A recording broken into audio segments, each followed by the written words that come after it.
Mary, Yes. tell me about when you remember this park being built. Well, so I say before the park was built.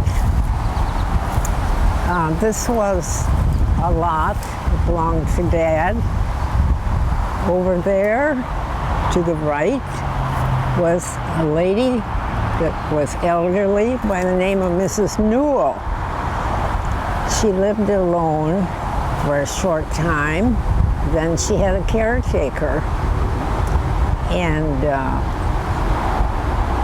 there was a distance between us.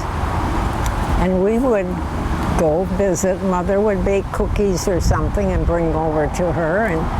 And she could not hear. And she had a sight problem too, but mostly hearing. So in order for her to know who I was, I would have to stand outside the window and wave and wave and wave. Then she would come to the door and open for us. Mm-hmm. She was a very kind lady. And now her house eventually was moved with her in it down 81 or 100. Was that because of? When they started to make the park. The other house beyond that was, starts with L. What's the name of it? It's on Broadway now, on 73rd. No. 40. Mrs. Newell lived to be over 100 years old. And I think she was approaching 100 when they moved her in the house. So that was remarkable. And that would be right down here about, They moved it up.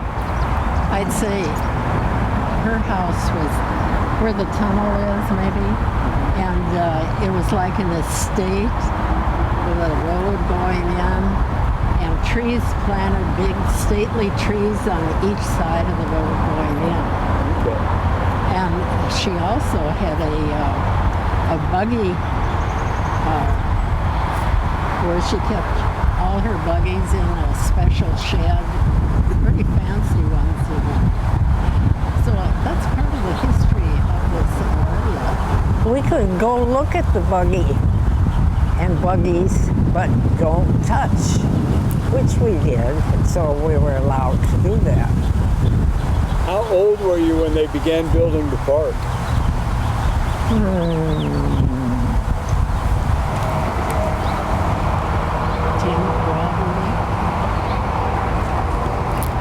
I think I must have been about 7 or 8, I'm guessing. Yeah, even younger, I think. So you were 3 years younger, so that would have been 3 or 4 years old for you? 3, maybe 4 for her. Do you recall how long it took for them to get it built? I don't know how long it took, but there was a lot of WPA workers, and each one had a shovel. And a funny part of this is we had a hobby farm, you might call it, and we had some goats at the time. And every time my mother would come out and they would hear her talk, they'd all go, "Bah, bah, come and feed us," like they hadn't gotten any food. And so she'd go give them some treats.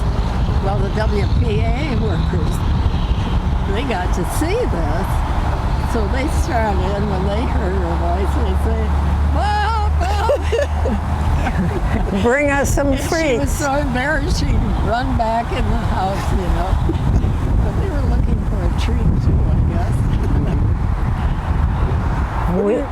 We would play WPA and we'd get a shovel, stand and lean on it, talk. They got paid 15 cents an hour, I think, the most. Our history goes back pretty far. Actually, it started in Sweden when a little Swedish boy from Småland, Sweden, immigrated to the United States.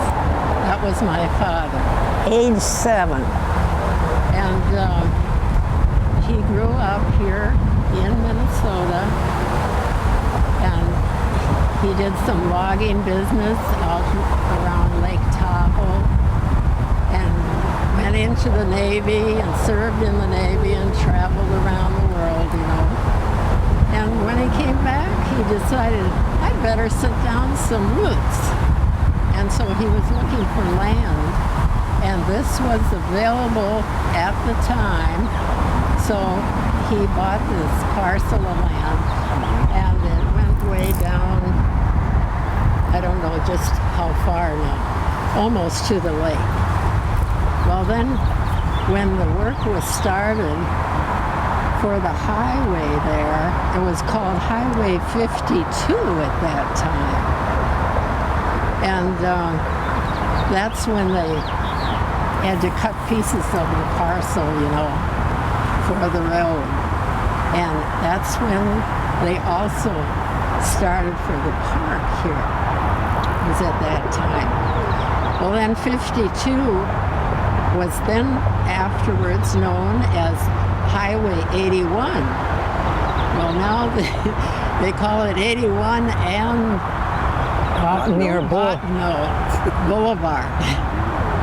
Which reminds me, on West Broadway, that used to be a different name also. I don't remember what year Jefferson. it became West Broadway, but it used to be Old Jefferson Highway, and it also was known as Crystal Lake Boulevard. Crystal Lake Boulevard, right. Put this wire back up here. Well, Marion, what are some of your fondest memories of playing in the park here? Well, didn't do a lot of playing in the park. We were restricted. You just don't go down there by yourself. Well, you weren't allowed. No, but we would have family gatherings. And before that, before it was a park, Dad's property went way down almost to Twin Lake where the Robbins house was. And several other homes, Bruff Brothers. And we had huge picnics come from different churches and also the band and Elam Lutheran Sunday School. So we had an abundance of company. And afterwards that transferred to the park area, much of it. Did they have big 4th of July parties here? Not necessarily. That was at Commons in North Minneapolis. Did you have many activities around the beehive there? Yes, there was always people cooking, families having get-togethers. It was nice. There was never any really nasty things that we were aware of. And for a while, they had someone caring for the park that stayed here all the time. Don't you remember, Helen? What? The man that cared for the park stayed here all the time. Oh yeah, gardener like. Yeah, so He weeded and tended to the flowers and So there was a kind of a full-time employee? yes. That was when it first opened? Shortly after. Now, when the park was being built, they had to move a lot of dirt around, and they did have some machinery to do it with too, you know. Well, they made a big mountain right on this side here, and it was high. It was a mountain. Well, it was perfect for wintertime skiing and sledding, and we used to go out there and slide down that mountain like everything. A lot of other kids did too. We put the dog on a sled and the dog just shook, you know, but he went down. He didn't jump off. Sounds like a fond memory. I'm gonna shift this microphone off of you and put it on Helen for a little bit. I'm just gonna set this behind you. Okay. And then I think I'll just put this under your collar. Okay. Good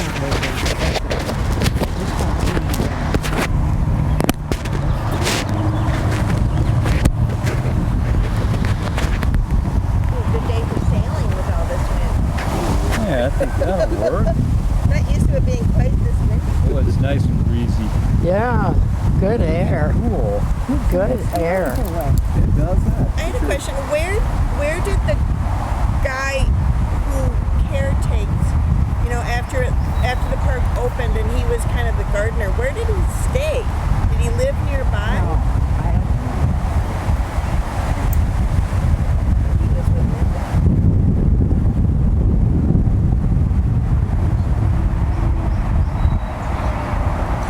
Was this employee, was he an employee of Robbinsdale, do you think? Oh, you don't? You think it was with the, okay, yeah. Did your family ever cook over in the beehive? Oh, yes. We had many cousins who would come and visit. We would go down here.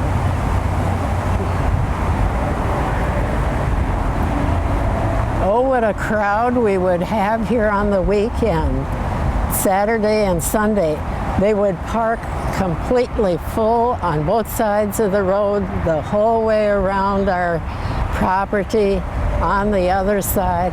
Everybody was here having picnics. It's back in the days when they could have T-bone steaks instead of hamburgers.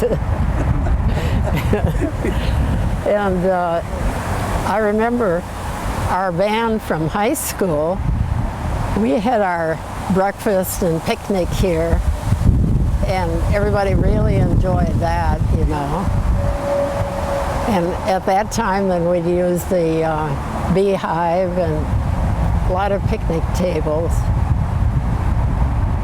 There was a lot of tables at that time, and they were these stone slab tables with the slab benches. It was beautiful, but a lot of them were damaged. They'd break them off so that I don't know what their idea would be, and how could they do it with those big stones? So what would if they could restore this park, do you wish they would? Well, I think they've done a pretty good job here, keeping it up now, and the plantings, I like that, and the willow trees, weeping willows are doing so well with the drainage, gives them a lot of water, which is what they need, and the evergreens are doing beautifully. We saw them bring in these trees that were, you might say, full-grown trees, and they had them bald for the roots, and they'd have a big hole dug and plant this whole big tree in there. And over a week or two, why, it was like they all grew up. And you had a full, beautiful forest, I was going to say, but it wasn't that many. Mm-hmm. But there was quite a few. Besides evergreens and deciduous trees also.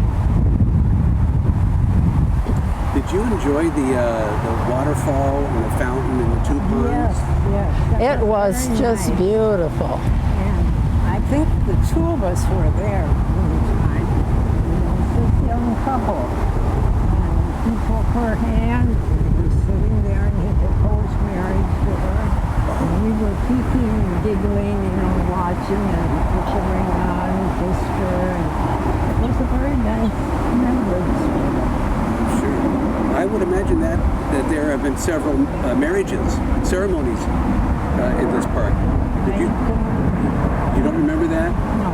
No, not so many? I think there are other people that we've spoken with that have similar memories, but I think they had memories of having some weddings down here at some point in time throughout the years.